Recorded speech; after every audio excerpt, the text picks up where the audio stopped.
Hello అండి. ఎలా ఉన్నారు? బాగున్నారా? నేను కూడా చాలా బాగున్నాను. నా పేరు Shailaja. Welcome back to our channel KK arts and cooking. ఈరోజు మనకు పెళ్ళిళ్ళలో సేమియా కేసరి పెడుతూ ఉంటారు కదండి.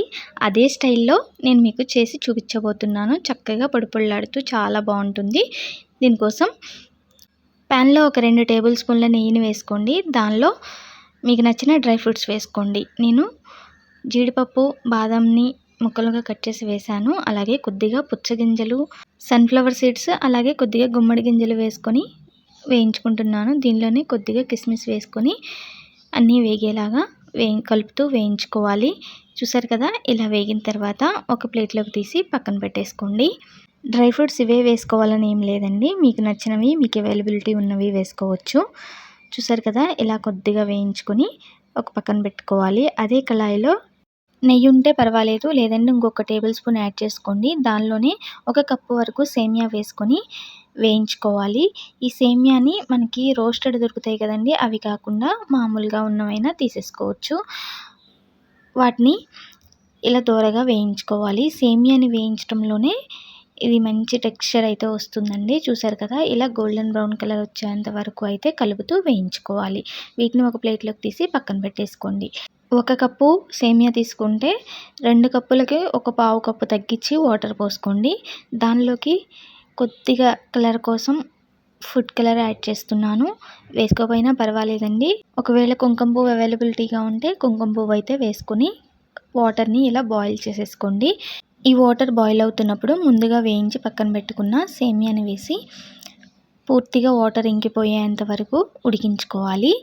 ఈ సేమియాని ఉడికించుకోవడంలో మనం పర్ఫెక్ట్గా కుక్ చేసుకోవాలి. అప్పుడే మనకి చాలా టేస్టీగా వస్తుందన్నమాట. సాఫ్ట్గా జ్యూసీగా ఉంటుంది. ఈ వాటర్ అయితే కరెక్ట్ మెజర్మెంట్ సరిపోతుంది. దీనికి ఈ వాటర్ అంతా ఇంకిపోయిన తర్వాత ఒకసారి చెక్ చేసుకోండి. ఈజీగా మనకి బ్రేక్ అవ్వాలి, అప్పటి వరకు అయితే ఉడికించాలి. దీనికి 1 కప్పు సేమియాకి 3/4 కప్పు పంచదార వేసుకోవాలి.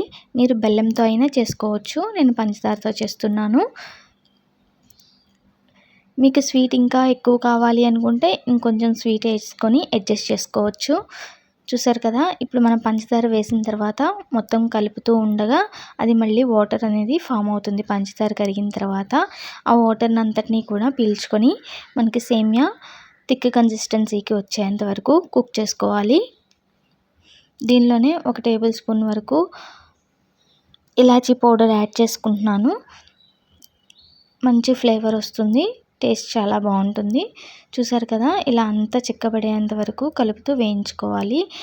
ఇలా మనం ఒక్కసారి చేత్తో తీసి చెక్ చేసుకున్నామంటే బాగా చిక్కగా వస్తుంది. అప్పటి వరకు అయితే ఉంచేసుకోవాలి. ఆల్మోస్ట్ అంతా చిక్కబడిపోయిందండి. చివరిగా మనం ముందుగా వేయించి పెట్టుకున్న డ్రై ఫ్రూట్స్ని వేసేసుకొని మొత్తం కలిసేలాగా కలిపేసుకోవాలి. అంతేనండి, ఈజీగా సేమియా కేసరి అయితే రెడీ అయిపోయింది. మనకి పెళ్ళిళ్ళలో బంతి భోజనాల్లో పెడతారు కదా, అలా చేసుకోవచ్చు.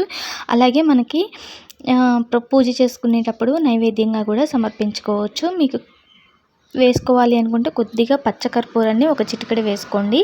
అమ్మవారికి నైవేద్యంగా పెట్టేటప్పుడు టేస్ట్ ఇంకా ఎన్హాన్స్ అవుతుంది. చూసారు కదా, ఇలా చిక్కబడిన తర్వాత స్టవ్ ఆఫ్ చేసుకొని మనం సర్వ్ చేసేసుకోవడమే. అంతేనండి, సింపుల్గా సేమియా కేసరి అయితే ఈజీగా అప్పటికప్పుడు ప్రిపేర్ చేసేసుకోవచ్చు. నచ్చిందా అండి వీడియో?